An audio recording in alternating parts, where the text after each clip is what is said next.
plight of workers? Do you think that the workers demand to be paid their wages even when they didn't work when they didn't actually put additional Esquire, who is an industrial lawyer. He's going to be joining us and sharing thoughts with us. You two can be a part of it. Just keep the numbers close. When we open up the phone lines, you can respond. Mr. Good morning. Thank you so much for joining us. Good morning, brother. How are you? I'm very well. You're in the care of strike actions here and there. I am telling you. Well, I'm not on strike at the moment. We're doing good here. We're grateful. So let's start with what we saw 2 days ago. The electricity workers going on strike. That's the National Union of Electricity Employees, shutting down transmission stations across the country on account of, again, they say their welfare. They also say they're canvassing the they don't want to have an interview, promotional interview, which they say isn't in congruence with the civil service rule or the rule of engagement. What do you make of that? People have said that's economic sabotage. Do you also consider it, from a legal standpoint, do you consider it illegal sabotage? Because listening to the secretary of the union, Joe Ajero, he said, look, a laborer is worthy of his wages, and if they're not being paid and well taken care of, they have every right to withdraw their service. What are your thoughts on that? Well, thank you very much. First and foremost, we need to put things into concept. There must be conceptual analysis of what is going on. And in the first instance, we must be able to identify the fact that there is a relationship between the employer and the employee. Such a relationship gave room for terms and conditions. The expectation of the employer and the expectation of the employee, which have come from the basis of their contractual relationship. So when these expectations are not met, what you then look out for are, one, what are the necessary steps that an employee will have to take to drive home his point. And one of the well-known tools of an employee driving home his point is the issue of strike, the cessation of work. It's a global known, method.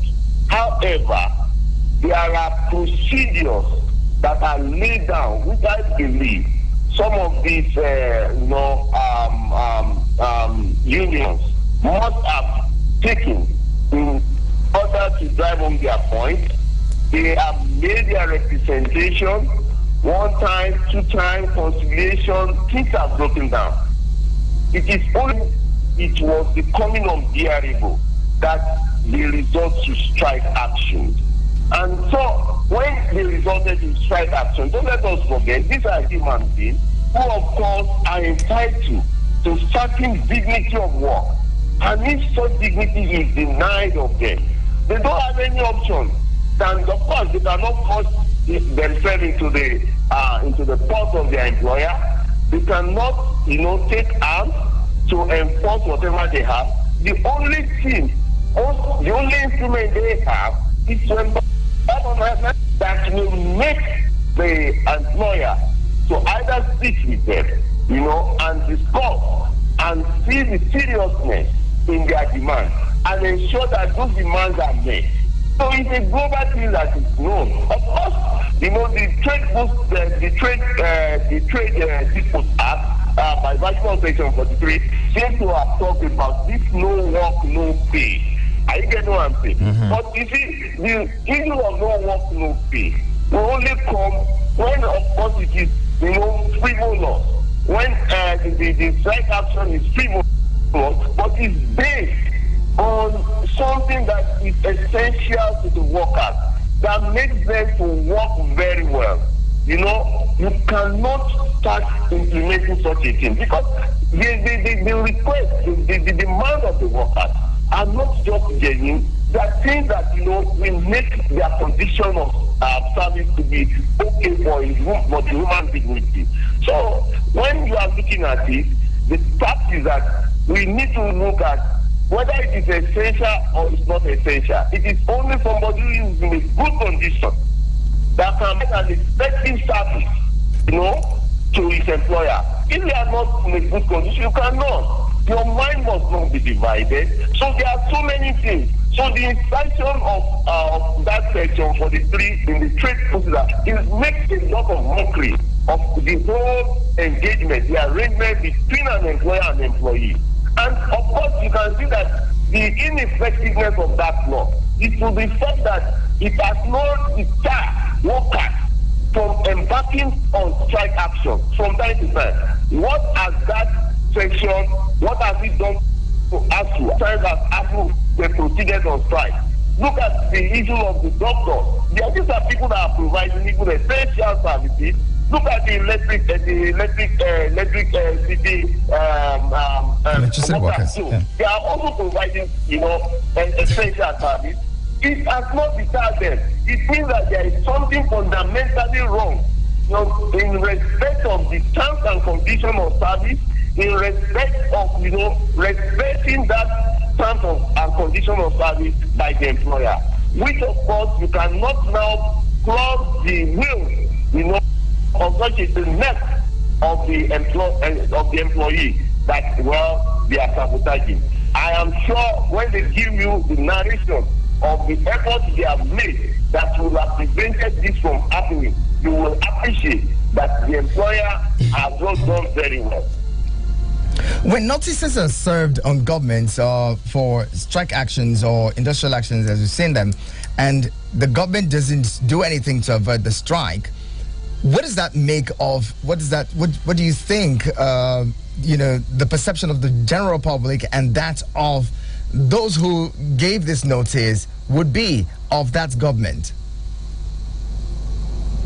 Let me get your question very well. Now, when notices are served and nothing is done to avert the strike, what perception does that leave the people with of a government that receives a notice of a strike action and does nothing to stop the action?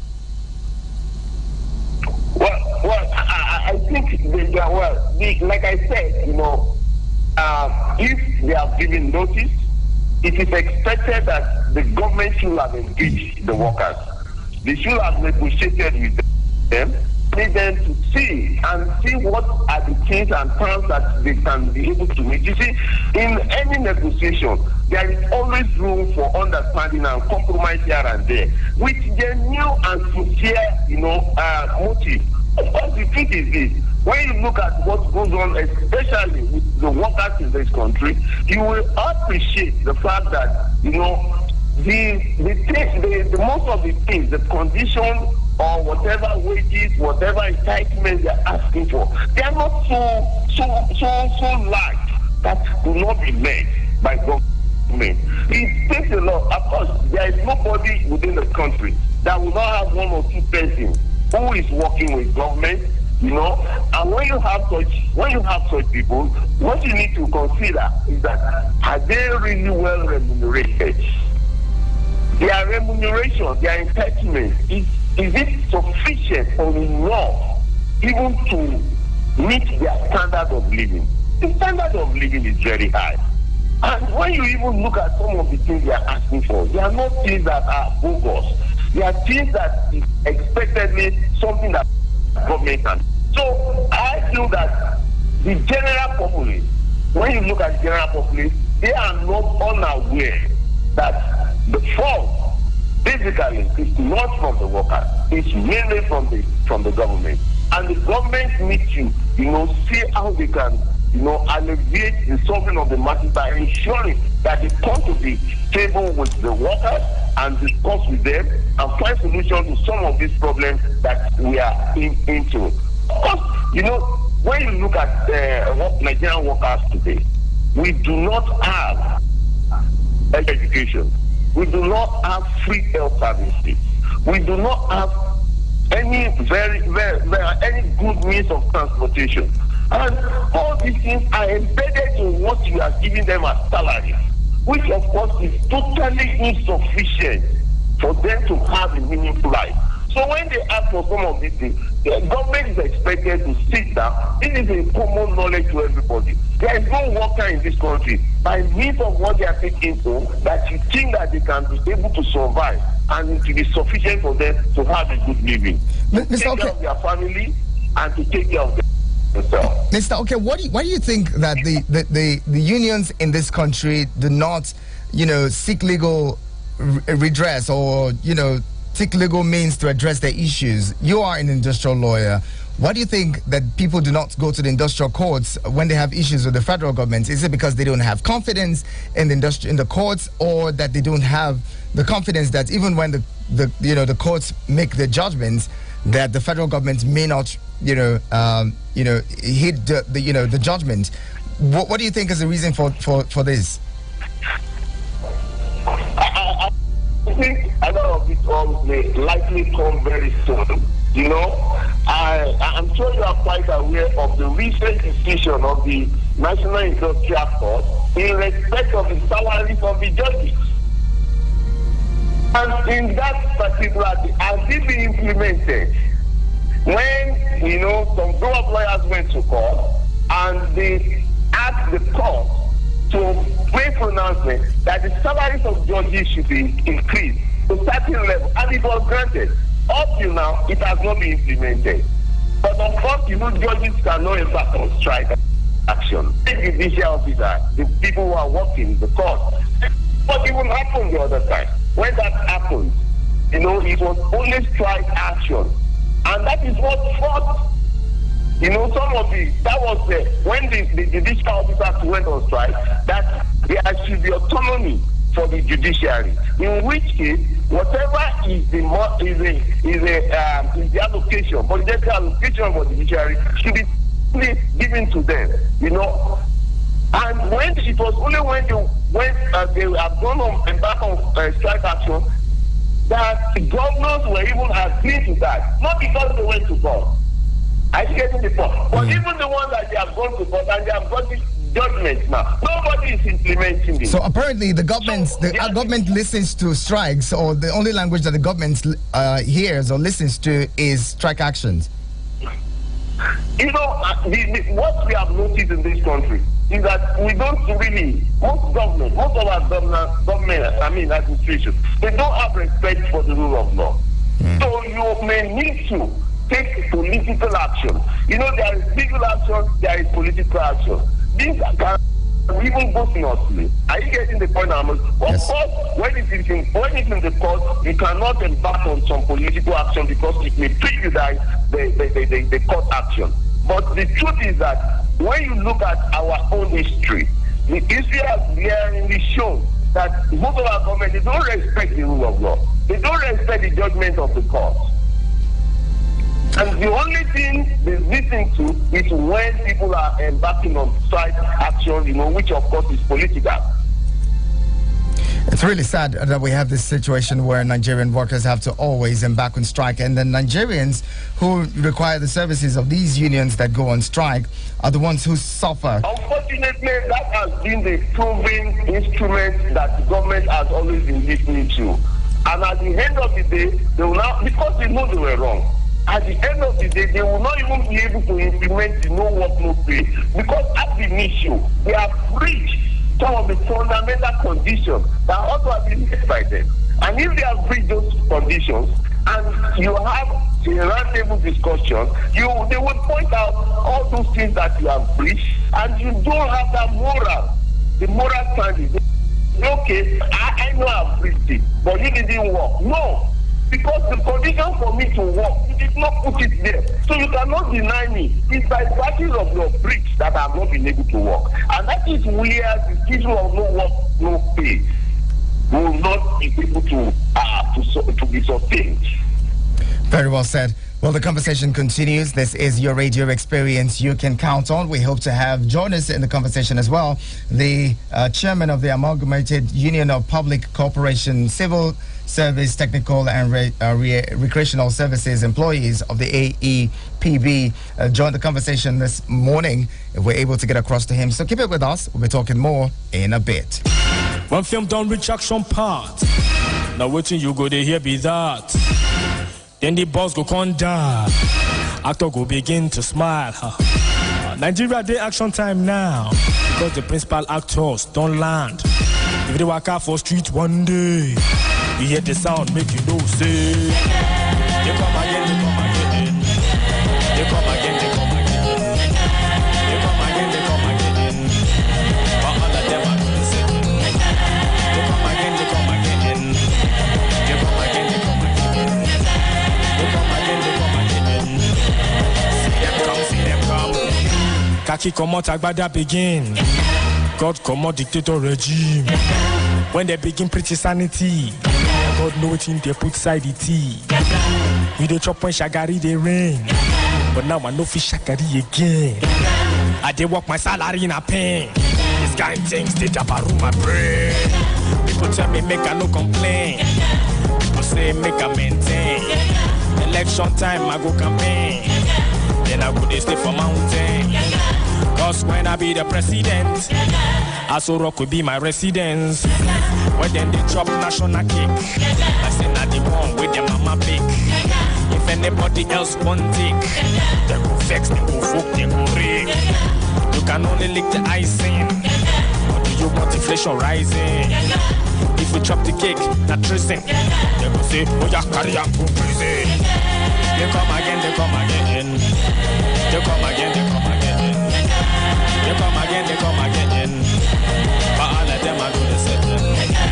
They come again, they come again. They come again, they come again. They come again, they come again. See them come. Then talk say, actor no they die. For MK mod people they cry. Everybody lean like toothpick. Now for real, no be film trick. The last scene, boss make love. That one now for 18 and above. They carry Ashigo Aso Rock. Make him and JB go.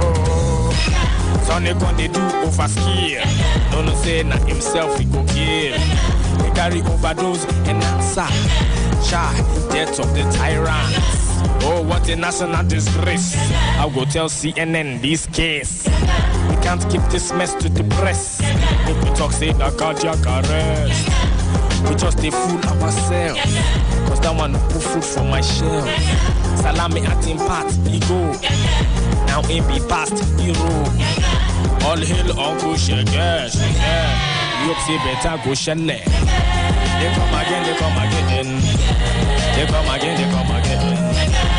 They come again, they come again. But all of them are doing the same. They come again, they come again. They come again, they come again. What to today, oh. See them come. Action time for Senate House. Agbayas, the two chairs are bound. Chairs left, right, and center. Nobody they come out, nobody go enter. Make I give the film character of Nigeria before and after. When I begin call the names, go begin to play one game. Now go play one game, go play one game. Which game? This game. Which game? That game, go play one game, go play one game. Eagles 102.3 Abuja.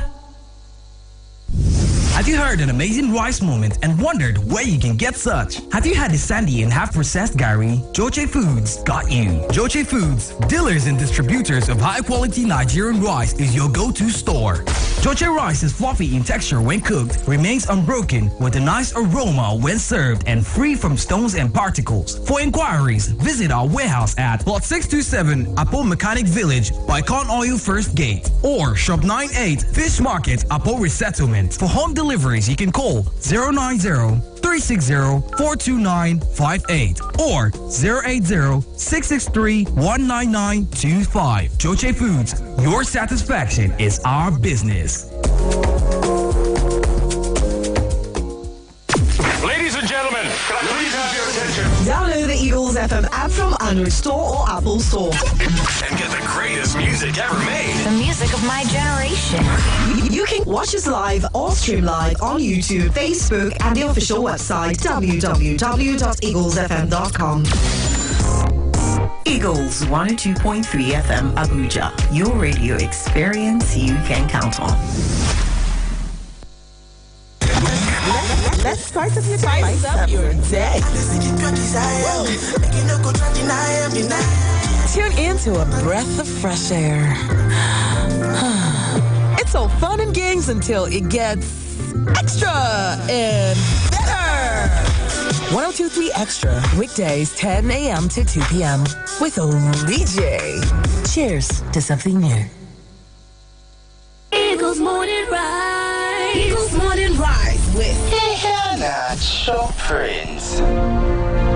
Thank you for leaving your dials locked on your radio experience. You can count on. While it may seem as though the only language the Nigerian government understands is strike action, some of us are saying, look, at the end of the day, it's the ordinary Nigerian that suffers. The elite doesn't suffer.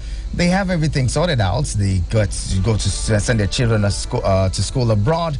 They basically have fuel supply and everything for them. They go for medical tourism abroad. Nigerians are stuck here. Even electricity, they are provided with alternative sources of electricity. And so even when all of these things happen, when we go on strike and doctors go on strike and all, it doesn't really affect them. Could that be the reason why they don't care to fix some of these sectors that have continued to cause strike actions in the country? My guest is Mr. Adesina Oke Esquire, who's joining us this morning. I'll bring in callers now so that we can take your thoughts and responses to the conversation. Hello, good morning. Hello. Good morning. Good morning, I can hear you. Uh-oh, we lost connection with that one. Try to call 090-7353-0044 and 090-8766-8888. Has it gotten so bad that even people who work in the Environmental Protection Board would be threatening to go on strike to shut down cemeteries? Someone said that double wahala for dead body. It's even difficult now for, for those who have passed on to rest in peace, because people want to bury their loved ones, and if the strike goes on, that's going to mean that they won't be able to bury them. Hello, Thank you, my friend, sir. Good morning, good morning once again, my friend, sir. Thank you. Greetings to our guest, and I think it's a brilliant man. I really appreciate his input. And he said something, the only language that government understands is strike. Yes, we believe that. And where do you draw the bottom line? Where the government is unreasonable, where they are insensitive, where they are not concerned, and must we continue to punish ourselves when you see that when you go on strike, the government does not listen to you? Then we need to find a balance, a place where we draw the line. We are talking about strike, and the person that you are protesting against does not care. The children does not go to school here. They don't, like electricity. If you put on electricity light for 1 year, the president is on a full-time generator. His light will not blink from his house. How is he feeling what the message you are passing? It is the innocent people that suffer. Then how do you draw the line? We need, because at the same time, you cannot rule it out too that people may also go on strike for things that are not reasonable. That's because when you are challenging policies of government, when you are challenging constitution of the country, at a point the government may want to the other man too. However, I want us, when we are negotiating, let us also find another alternative to strike, so that we, in an environment we have a volatile economy, we have so many challenges that are confronting us as a nation. Must we also contribute to the war of Nigeria? No, I feel so pain in my heart that this country that all of us hope for good to happen is dying. The country is dying. Why should I be party to other issues that will further collapse and destroy the nation? We are destroying the future of the children that are coming behind. My children have never benefited from any public school in Nigeria, both at primary, secondary, and university. I've always paid for my nose. These are the facts. That's really troubling. Thank you so much, Mayowa. Imagine Nigerians saying, look, they've never really benefited anything. Think about the fact that Nigerians have to provide a lot of things for themselves, including now roads. Because you see communities come together to say, let's construct roads for ourselves. Water supply, Nigerians provide for themselves. Electricity, Nigerians provide for themselves. Now, education and everything that they used to benefit from, that that naturally government should provide, isn't being provided. Nigerians are becoming governments unto themselves. So why should they even listen to other governments? I'll bring in another caller. Hello, good morning. Hello, good morning. Good morning. Who's joining us? What's your name? Hello, I'm trying to move away from radio. Yes, please go ahead. Move away from your radio. What's your name? Okay. Good morning. Good morning. Yeah, my name is Samson. Samson, good to have you. Let's hear you, please. Yeah, from Ibadan. So, I want to say something about this government only understanding industrial action. Who is not supposed to be. Like, we in Nigeria now, I can tell you, the three arms of government, they are not working. It's not really working. There's only one arm that is working that people respect, which is the executive. The rest, the legislative, the judiciary, I don't think these two are working. That's why, we are forced to only go on strike, and that's the only best way that the executive listens to us. Hello. Well, it seems like a lot of Nigerians agree that only strike is the language the government understands. Thank you very much, Samson. Appreciate you calling in. Mr. Okay, it seems like a lot of Nigerians also agree with you that, the language governments understand in this country is strike action. But how long shall we continue like this? Mayo has said it seems like we're punishing ourselves when we do these things because those in authority do not really feel the heat, they don't feel the pain. Before you respond to that, let's bring in another caller. Hello, good morning. Hello, good morning. Good morning, thank you for joining us. What's your name? My name is Audu Abdul calling from Madala in London. Audu, good to have you. Go ahead, let's hear you. Please turn down the volume of your radio so we can hear you. Are you there? Audu, it's gone really... okay, go ahead. Hello, can you hear me? Yes, we can hear you. Go ahead. All right, thank you. My contribution is based on the Abuja Environmental Protection Board choosing strike to shut down cemeteries in the FCC. That is crazy. What service are they offering to them? To people may want to bury their loved ones. It is the humanitarian service which individuals can, out of the good of humanity, and sponsor the humanitarian service in the cemetery. So why should the Abuja Environmental Protection Board be threatening to shut down cemeteries in the FCC? Where would the people bury their loved ones? That is crazy. So I advise in the Abuja Environmental Protection Board to that action. It's crazy. Individuals can on their own sponsor humanitarian service in the cemeteries for the good of the whole humanity. Interesting points. Also, thank you so much, Audu. Hello? Yes, Audu, go ahead. Yeah, also, I'm a public servant. Okay. Hello? Yes, I can hear you. Also, I'm a public servant. The government, I'm also buying the idea of the government, to implement the policy of no work, no pay. This is fair, but the guest that you brought in said, but it cannot work now because if the workers we are facing some challenges, and also, but I thank God for my organization. We are receiving our salary at due time, but there are some other things that they have to put in place so that the workers can, be open during this strike action. Right. Thank you so much again, Audu. Thank you very much for calling. Mr. Okay, please respond to that question that I put forward earlier.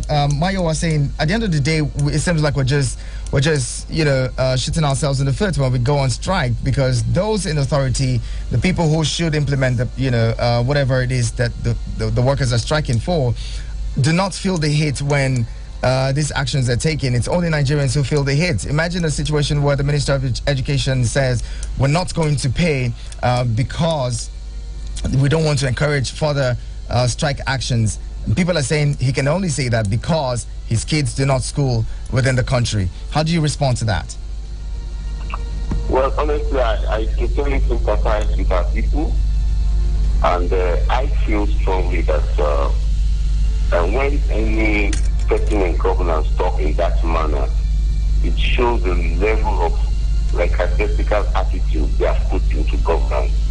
And it also portrays the point that because they are not hit by what other people are feeling, that is why they talk in that manner. Because if all their children are in school in Nigeria, I can assure you, within a twinkle of an eye, some of this problem will have been solved. But because they have alternatives, having gotten some money, which of course are taxpayers' money, I don't want to say they stole the money.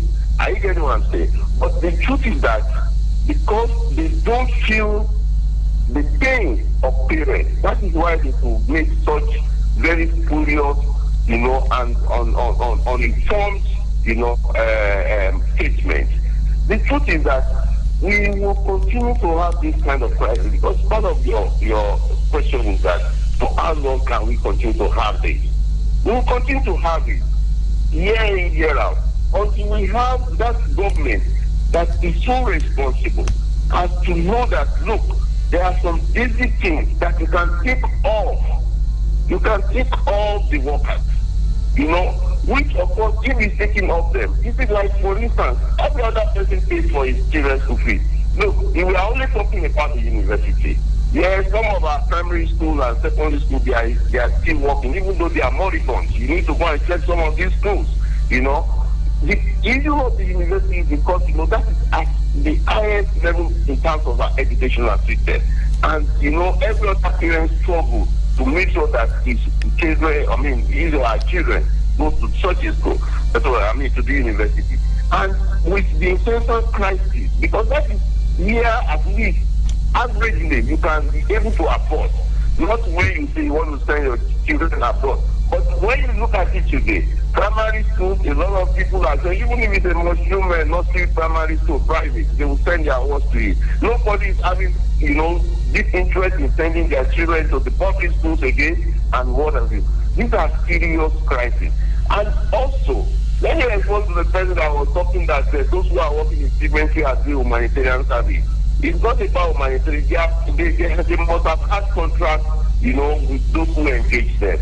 And how many people can even go and stay in the cemetery and be doing work there? You know, this is a serious work, and people are putting in a lot of effort to do that work. So if there are conditions that are not being met for them to do and perform their function, they should sit down with them and meet those conditions. These are workers, and we cannot afford to try to short people, you know, because they are performing, they are doing their duties, and if they are saying that they are not going to render, okay, let people who want to bury their dead, want to bury their dead, if they feel that they are not supposed to be supported to ensure that their condition of services, you know, is something that will give a room for human dignity. So these are very crucial issues. So we need to, there is a serious crisis in the country. The crisis is that everything is rested on individuals, and nothing is being taken care of by the government. I'm sure if those essential things are taken care of, in terms of education, the health, transportation, and what have you, it will lessen the burden, you know, of workers.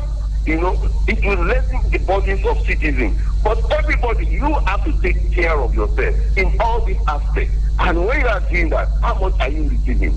How much is your salary? Can you meet all these obligations? So when you look at, even if they increase it today, I can tell you, at every day there is inflation. How much is dollars today? Do they take that into cognizance to see whether they can increase the salaries of workers? Do they take that into cognizance? Okay, we can take up, you know, education of your children away from you. We can take care of it. Do they take that into cognizance? Okay, your health service, you can go in, you are sick, you can go to school place and you will be treated without you paying any money. All these things are, even those people who are going to meet them, they are also crying that their conditions, you know, of service and in there are nothing to write home about. So these are the fundamental problems. And I look at it that there is a serious crisis that we need to sit down and look at it holistically. Not only because workers are striking, workers will continue to strike as much as their conditions, you know, to perform their duty is not met. These are something that is very fundamental. So I don't foresee, except there is a change in the attitude of governance in this country, it cannot afford not to have this essential crisis. Strike, as it is. Very well put. Just so that you understand the situation now, the chairman of the union from the AEPB had said that, look, they don't just